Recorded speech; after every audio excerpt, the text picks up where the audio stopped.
Shalom Ubrahá, mais uma aula com o nosso queridíssimo Rabino Gloiber. O Rabino, ele tá sempre rindo, ele tá sempre feliz, difícil não, é impossível quase ver ele com tristeza no rosto. Ele tá sempre com um sorriso nos lábios, sempre rindo, sempre feliz, porque ele entende melhor que qualquer um de nós que achando a essência do bem e que tudo é providência divina, que o nosso mundo é governado por um Deus, que não estamos aqui à deriva, né? E que ninguém aqui está por conta própria. A gente tem alguém aí pilotando o nosso carro. Ontem ele estava falando sobre isso, falou assim que às vezes a mãe pega o bebê e coloca no volante do carro, né, para ele ter aquela sensação que ele está dirigindo, mas quem está controlando lá embaixo é o pai, né, ou a mãe que está dirigindo. E assim somos nós. A gente acha que a gente está na direção, que a gente está no controle do volante do nosso carro, mas quem está mesmo na verdade é a Shem. Mas ele de tão bondoso que ele é, que ele deixa a gente ter essa sensação que a gente está comandando, né? Graças a Deus que é assim. Então, hoje nós temos uma aula e a pergunta é de um queridíssimo anônimo, pergunte ao Rabino, ele pergunta se é como que nas sete mitzvah de Benei Noach, se um homem, nas leis, né, de Benei Noach, se um homem casado, ele pode ter relações com uma mulher solteira. Uau! Vamos ver? Pergunte ao Rabino. Com vocês, meu querido esposo Hillel. Shalom Vrahá. Tomou quantas decisões hoje? Hoje eu tomei somente uma. Opa! Nosso querido Rabino. Oh, muito obrigado, Shalom Abrahá. Muito obrigado pelas lindas palavras para a nossa diretora Rivka Chaya Eitan. Eitan.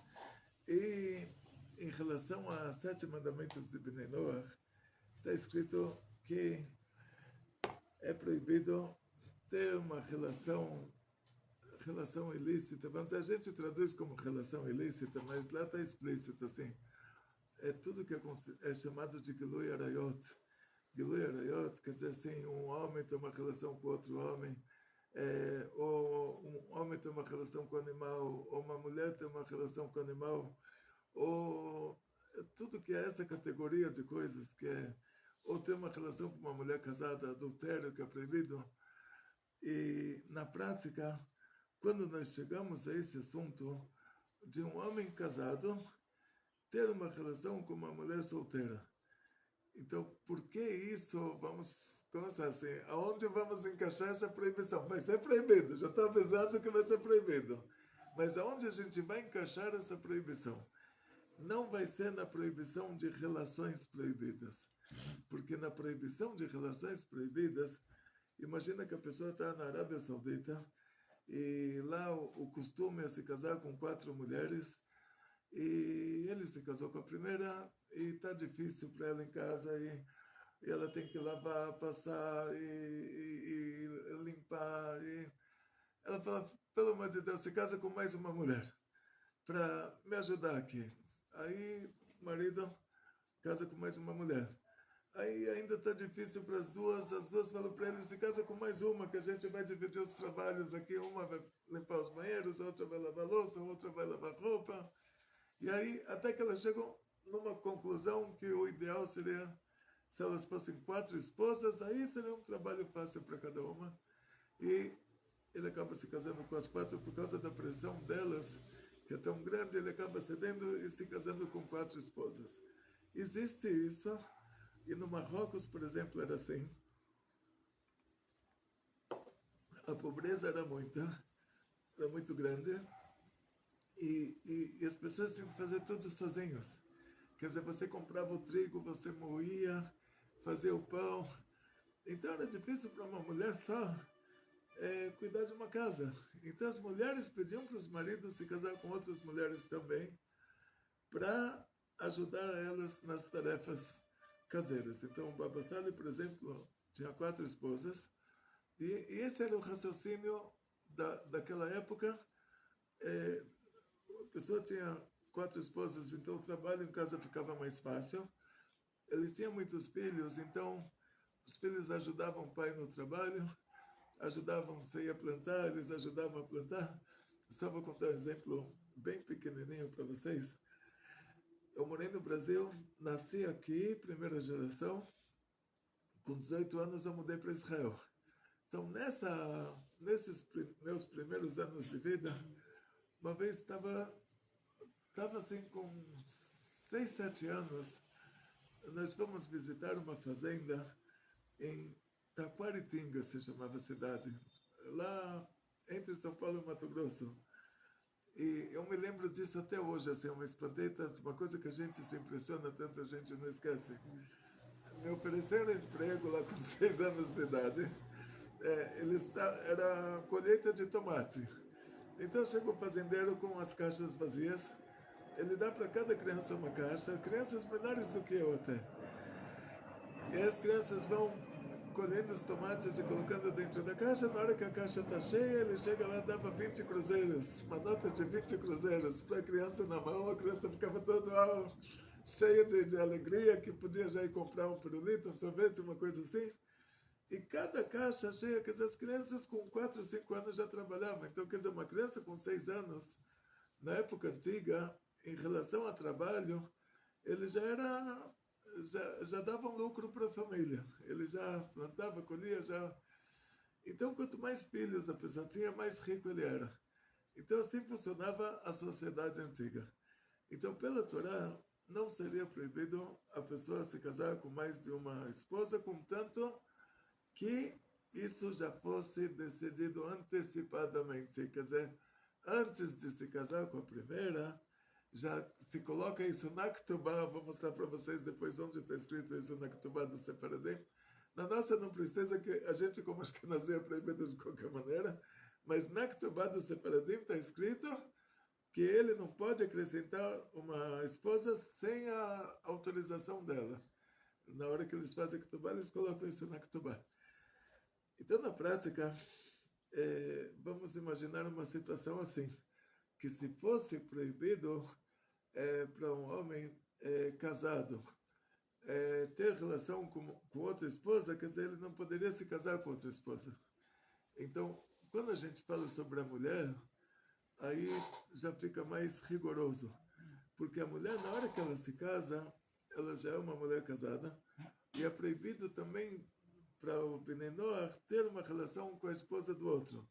Proibido ter uma relação com a mulher do outro. Então, 2 homens não têm como compartilhar uma mulher, porque para cada um dos dois ela é a mulher do outro, nenhum dos dois pode dormir com ela. Enquanto que 2 mulheres podem compartilhar o mesmo marido, porque para cada uma delas ele é o marido da outra e é permitido para ela dormir com o marido da outra, vamos dizer assim. Esse seria o raciocínio.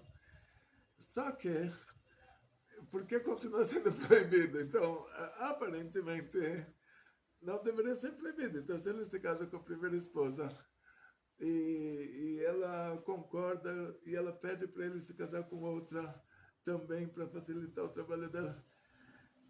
Então, por que na prática é proibido?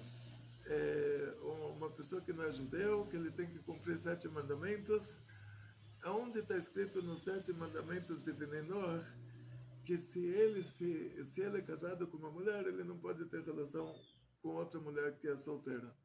Então vamos chegar lá. Diz o Rambam que o que é considerado a mulher do outro pela Torá, para alguém que não é judeu, para alguém que só é obrigado a cumprir 7 mandamentos de Bnei Noach, ele e ela, ele não é judeu, ela não é judia, os dois se uniram para montar uma família juntos. Essa união deles, o que o governo brasileiro chamaria de união estável, que não é um casamento feito por um juiz, não é uma coisa registrada num cartório, não foi feito casamento nem na igreja, nem na macumba, nem na umbanda, não foi feito casamento em lugar nenhum, porque pra gente tudo isso não vale nada. Que o padre que casou falou lá até que a mata separa, não vale nada, é a idolatria. O juiz fez o casamento, para nós, a gente não considera também, porque o que é considerado para nós é que ele e ela decidiram que eles vão fazer uma família juntos, eles foram viver juntos, eles são marido e mulher. Então ela, para todas as outras pessoas, ela é a mulher do outro.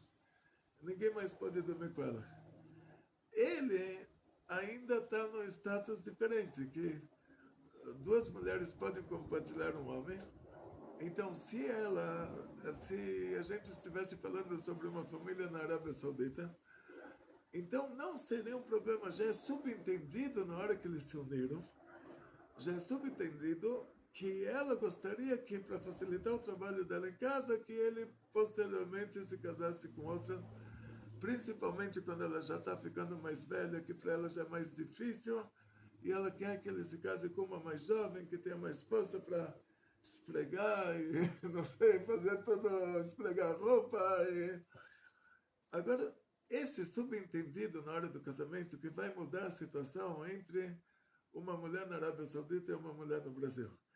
A mulher no Brasil, na hora que ela se une, na hora que no Brasil um homem e uma mulher se unem, já está subentendido que ele não vai dormir com outra.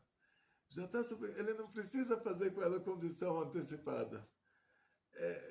Não precisa esclarecer nada. Já está subentendido. O fato de que eles se uniram já está subentendido. Que um é do outro. Que um é do outro. Ele é dela, ela é dele. E Zéu. Quer dizer, não precisa explicar que ele não vai poder dormir com outra. É óbvio. Isso é óbvio. Isso ele entende sozinho, ela entende sozinho. Então, se ele quisesse ter uma vida dessa categoria, tipo que ele se une à esposa dele, depois ele tem um relacionamento com a secretária também, ele teria que explicar isso para ela antes deles se unirem. Ele teria que explicar para ela se ela concorda que eles vão se unir com a condição de que ele vai poder dormir com outra também.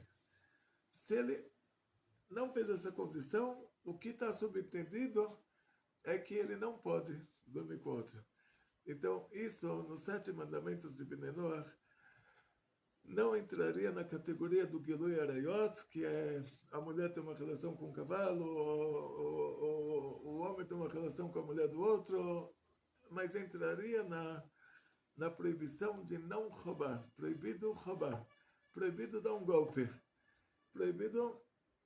O que quer dizer proibido dar um golpe? 2 pessoas fizeram uma sociedade e um belo dia um dos sócios chega e fala: surpresa, trouxe agora também mais um sócio, ele já está dentro do nosso contrato, vamos dividir o dinheiro agora não por 2, mas vamos dividir por 3, porque eu coloquei esse sócio agora dentro da sociedade. Isso é um golpe, isso é assalto, isso é um roubo. Esse contrato chega no tribunal, o cara vai ganhar um castigo por ter feito isso. Quer dizer, é um roubo. Então, quer dizer, é um golpe. Então, a pessoa não pode... O homem e a mulher se unem e depois ele fala: surpresa, tem outra. É um golpe. Ele está enganando ela. E se a mulher aceitar? Se a mulher aceitar, também está proibido, porque ela não vai aceitar de coração.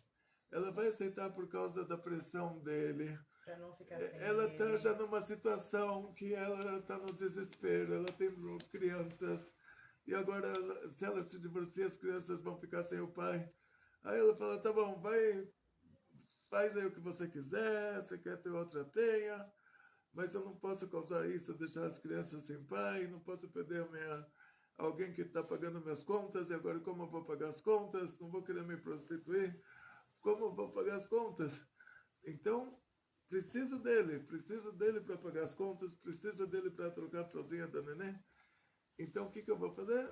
Aí ela concorda, mas o concordar dela, ela não está... É da boca para fora. É da boca para fora, por isso que não é válido. Ela está concordando, ela não está concordando de coração, ela está concordando... E daí, nesse caso, ela está sendo roubada. Está sendo assaltada da mesma maneira, roubada, mesmo que ela concordou, porque ela não está concordando de coração. Ela está concordando porque ela está sendo pressionada. Então, você imagina uma pessoa... a pessoa saiu do Caspamat, como se chama? Do caixa eletrônico. Isso. E tem um ladrão lá com uma metralhadora, coloca a metralhadora na cabeça dele vai entregar, e fala: ou você me dá o seu dinheiro, ou você morre.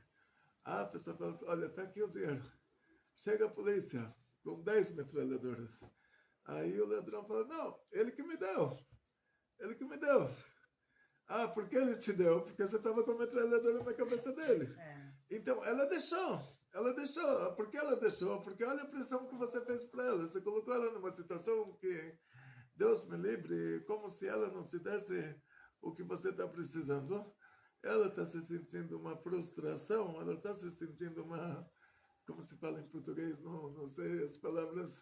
Ela está se sentindo ela está sendo desprezada, né? Ele E colocou como ela se ela numa não fosse situação... suficiente para ele. Isso, como se ela estivesse causando isso para ele. É, E ela não tem o que ele quer. E ela no desespero, aí ela fala, tá bom, então vai com outra. Mas esse desespero é o desespero da pessoa que colocaram o revólver na cabeça dela e ela está falando, então pega o dinheiro. Está sendo coagida. Mas ela está dando dinheiro, ela vai falar, olha, eu pedi o dinheiro, ela me deu. Mas por que deu? Porque estava com o revólver na cabeça. Entende? A mesma coisa ela. O cara vai falar, mas ela deixou. Por que ela deixou? Porque a pressão que você está fazendo sobre ela, você está causando para ela sentir que ela não é o suficiente, que ela não é uma boa esposa, que ela não te dá o que você precisa. Então continua sendo um assalto. Para nossa época de hoje, eu acho assim, essa questão de você querer ter uma companheira, ou a mulher, vice-versa, né? Às vezes a mulher querer ter um segundo companheiro na vida, a traição em si, né? Não deixa de ser uma traição. Na época de Baba Sali, na época do nosso Sadhguru, lá no passado, né? Poderia até ser compreensível por causa disso que o próprio Abba falou. Era uma pobreza, as pessoas, né, não tinham nem para comer, então assim, era uma ajuda que elas recebiam e uma mulher ajudava a outra e etc. Mas na nossa sociedade hoje, na vida que a gente está vivendo, é inadmissível. O homem querer ter uma segunda mulher ou querer achar brechas na lei para ter um caso extraconjugal fora, poder dormir com uma mulher que não é a dele. Né? Hoje não tem justificativa para isso, né, Abba? Ou o senhor acha que tem? Não. Então o que acontece é que são duas leis diferentes em relação à mulher. Se a mulher tem outro, isso entra no Gilui Arayot. Gilui Arayot quer dizer relações proibidas pela Torá. Morrer e não fazer. Morrer e não fazer. Agora, se ele tem outra que não é casada, por causa que a outra não é casada, ele não está dormindo com a mulher do outro. Então, para ela que é casada, é proibido para ela dormir com outra, porque é uma mulher casada dormindo com outra. Independente disso, se outro é solteiro. Uhum. Agora, então a mulher, na hora que a mulher se une ao marido, ele se torna uma família, então é proibido para ela dormir com outro. E se torna uma pessoa só. Se torna uma então pessoa é como só. se ele fosse ela também. Exatamente. É como se não tem assim, ele é o homem, ele é a mulher. É uma pessoa só. Então, assim, a mesma lei que está lá para ela, ela não pode dormir com o marido da outra, ele Sim. também não pode dormir com a mulher do outro, porque ele é um só. Ele não pode dormir com a mulher do outro. Mas agora, será que ele vai dormir com uma mulher solteira? Aí já não é Gilui Arayot, já não entra nas relações ilícitas, porque pela Torá ele poderia ter duas esposas, como tinha na época antiga. Entra no assunto de não roubar. Ou seja, o que ele está fazendo, ele não está fazendo uma relação ilícita, ele não está dormindo com o homem, dormindo com o animal, dormindo com a mulher casada com outro. Uhum. Mas ele está fazendo. Não, mas isso para nós judeus, né? Aí no caso aqui. Eu estou falando somente em relação às 7 mitzvot de Bnei Noach. Para nós judeus é mais grave ainda, porque o Bnei Noach que a gente está falando, a pessoa que não se converteu ao judaísmo, ele tem 7 mandamentos. Esses 7 mandamentos, ele não pode dormir com a mulher do outro, mas ele estando casado, pelos 7 mandamentos, ele poderia dormir com uma mulher solteira. Pelos 7 mandamentos. Mas por que no Brasil ele é proibido para ele, pela Torá, pelos 7 mandamentos, que outro dos 7 mandamentos é que é proibido roubar? Ele estaria roubando. Ele estaria roubando, porque ele, quando se uniu a ela, já está subentendido que ele não vai dormir com outra. Então ele não está transgredindo o Gilui Arayot, relações ilícitas, ele está transgredindo o não roubar, ele está dando um golpe, mesmo que ela está concordando. Entendi. Que ela está concordando por pressão. Agora, enquanto que se ela dormisse com outro, estaria transgredindo relações ilícitas, que ela é uma mulher casada dormindo com outro. Agora, ele que é um marido casado dormindo com uma solteira, ainda não é considerado adultério. Ou seja, que eu não sei, o Gilui Arayot é tipo assim, essa categoria de coisas naturais que tem que morrer e não fazer. Uma delas transgressão. Uma dessas. Essa transgressão, né? Aqui no Brasil, você vai usar na língua portuguesa, se um homem casado com uma dormir com a outra, mesmo que a outra solteira, também você chamaria em português de adultério. Adultério. Mas esse não é o adultério da Torá. Na Torá, o que a gente vai chamar de Gilui Arayot é um homem com uma mulher casada. Mas se ele é casado, ele foi com uma mulher solteira, não é Gilui Arayot, não é o adultério da Torá, mas aqui, nesse caso, está acontecendo um golpe, um roubo, está acontecendo um assalto. Que ele, na hora que ele se uniu a ela, já é subentendido que ele não vai dormir com outra, e depois ele faz surpresa, combinamos que somos 2 sócios e agora temos 3. É um golpe, simplesmente. Então, por isso que continua sendo proibido. Em relação a países... Aqui para nós é chamado de ilícito civil. Ilícito civil. Traição é ilícito civil. O nosso Código de Lei, ele mudou, Aba. Antes, o Código Penal brasileiro, né?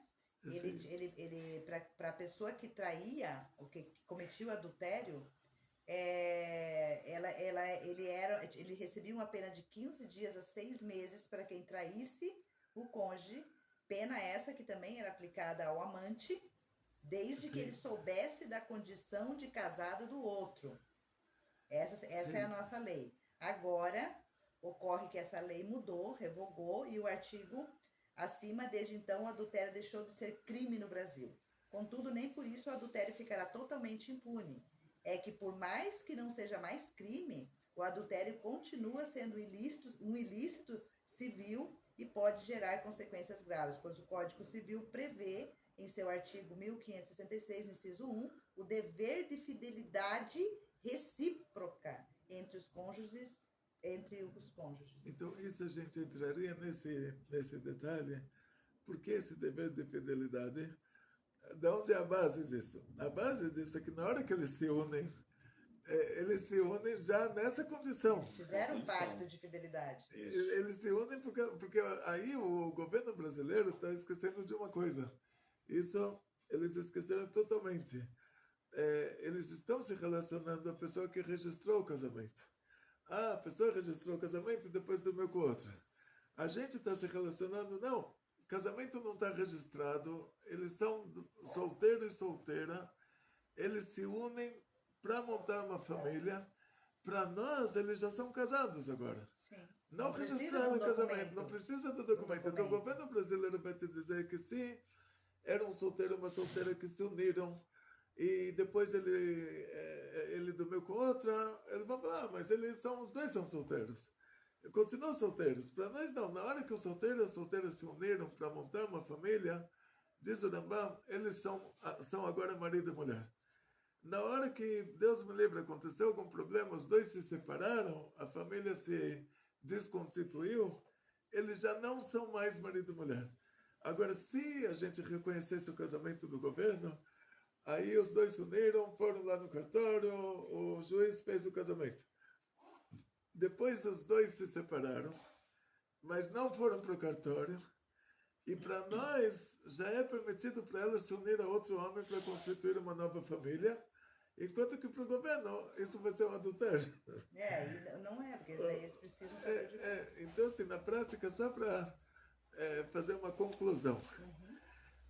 Conclusão, assim, estamos hoje falando somente sobre pessoas que ainda não são judeus, mesmo que estão em processo de conversão, que eles são obrigados pela nossa Torá a guardar 7 mandamentos de Bnei Noach. Um desses 7 mandamentos é que não pode fazer relações ilícitas, relações íntimas ilícitas. O que são essas relações íntimas ilícitas? Que a pessoa não pode ter relação com a mulher do outro, o homem com homem, mulher com animal, homem com animal, coisas dessa categoria. Mulher com mulher não é relação, porque não tem lá como fazer uma relação. Isso a gente chamaria, eu não quero falar o que a gente chamaria isso. Para nós, como judeus, seria proibido por outro motivo, que não é a lista das relações ilícitas. Para nós, uma mulher judia, tendo um caso com uma mulher, seria proibido que tem um mandamento da Torá que a gente não pode fazer como faziam no Egito, que era essa categoria de coisas. Aí o Rambam diz, isso é mulher com mulher. Então, quer dizer, não é que é permitido mulher com mulher, sendo que elas não podem ter uma relação porque está faltando um órgão lá para ter essa relação, mas não é que é permitido, é proibido para um judeu, para uma judia Fazer isso? ter uma namorada por causa que a gente não pode fazer como faziam no Egito, e tem lá toda uma descrição. Continua sendo proibido para a gente, mesmo que não é uma relação. Mas agora, quando se fala de relação, as relações proibidas no 7 mitzvot de Bnei Noach, que seriam essas, de um homem não pode ter uma relação com a mulher que é casada com outro, a mulher dele não pode ter uma relação com outra a não ser ele. O que determina que eles são marido e mulher, que eles se uniram para construir uma família, independente disso, se registrou o casamento ou não registrou o casamento, e quanto mais se fizeram casamento na igreja, que para nós isso é idolatria pura e nós não reconhecemos, e até se viesse o rabino e falasse para eles, um não-judeu com uma não-judia, e o rabino fala, agora eu estou unindo vocês, isso ainda não é nada. O rabino pode fazer a festa, eles podem trocar alianças. Enquanto eles não vão morar juntos para montar uma família, ela ainda é totalmente solteira, mesmo que saiu já da sinagoga, o rabino fez lá casamento entre uma mulher que não é judia com um homem que não é judeu, esse casamento não vale nada também. Da mesma maneira que o juiz fez o casamento, não vale nada. Da mesma maneira que ela casou na igreja, não vale nada, até se ela tivesse casado na sinagoga. Vai lá, rabino chefe de Israel. Chega lá o Muhammad com a Fátima, e os dois vêm se casar lá. O muçulmano com a muçulmana, fala para o rabino, faça o nosso casamento. E o rabino faz lá todo um ritual, e pega um copo de vinho, fala um boré para o gofen, e eles trocam alianças, e eles continuam solteiros, não servem para nada. Só na hora que eles vão morar juntos, na condição deles construírem uma família, ela se tornou a esposa dele, proibido nessa hora para alguém ter uma relação com ela. Ele ainda, por motivo de relações proibidas, ainda seria permitido para ele ter uma relação com uma mulher que é solteira, mas a proibição, então, vai ser por motivo de golpe, de roubo, que é proibido enganar. E sendo que na hora que eles foram morar juntos, já era subentendido, ela não precisava perguntar para ele e falar para ele, não é que agora que nós vamos montar uma família juntos, não é que agora então você não vai mais dormir com a vizinha? E ele iria falar, claro, agora que nós... Isso já está subentendido. E uma coisa que está subentendida, se a pessoa quer fazer diferente, teria que fazer a proposta antes. Teria que falar, olha, faça uma proposta para você, que eu vou morar com você, nós vamos nos tornar pela Torá marido e mulher, mas junto com isso eu tenho uma mulher lá na Praia Grande que eu viajo para lá, durmo com ela e ela não é casada, então eu já tenho com ela lá 3, 4 filhos. Então, um caso desses, se ele falar antecipadamente, aí ele vai falar, não, e não quero ficar com você, vai lá para sua amante na Praia Grande e vai morar com ela, e você quer me enganar como você está enganando ela, então você não vai me enganar, você vai enganar só ela. Dificilmente uma mulher aceita. Nenhuma mulher vai aceitar. Existe isso. Então, assim, quando a gente está falando sobre países do Ocidente, onde o costume é um homem se casar com uma mulher, então nesse lugar não precisa falar na hora que eles se unem, já está subentendido que é proibido para ele ter outra. Se ele vai com outra, ele está roubando. E os 7 mandamentos de Bnei Noach é proibido roubar. Essa que é a conclusão. Muito obrigada, Abba querido, mais uma aula maravilhosa. E se você ficou com alguma dúvida nesse tema, por favor, deixe nos comentários desse vídeo, ou se você faz parte do nosso grupo fechado de amigos da ONG, deixe a sua pergunta lá, mas não deixe de comentar. Não deixe de dar um like nessa aula, se você gostou, logicamente. Deixe um comentário, compartilhe com seus amigos, se você gostou da aula, para você poder nos ajudar as aulas do Rabino a chegar a mais pessoas. Aqui você tem judaísmo de verdade e o Rabino está sempre pronto para responder suas perguntas. Entenderam? Entenderam? Boas decisões. Estou aguardando para a gente fazer uma reunião e tomar decisões sérias. Parabéns. E Atzlachá, Briut, Parnassá Beshepa. Muito sucesso, muita saúde, muito dinheiro. Felicidades judaicas e toda a família. Grandes milagres em grande estilo. Amém. Amém.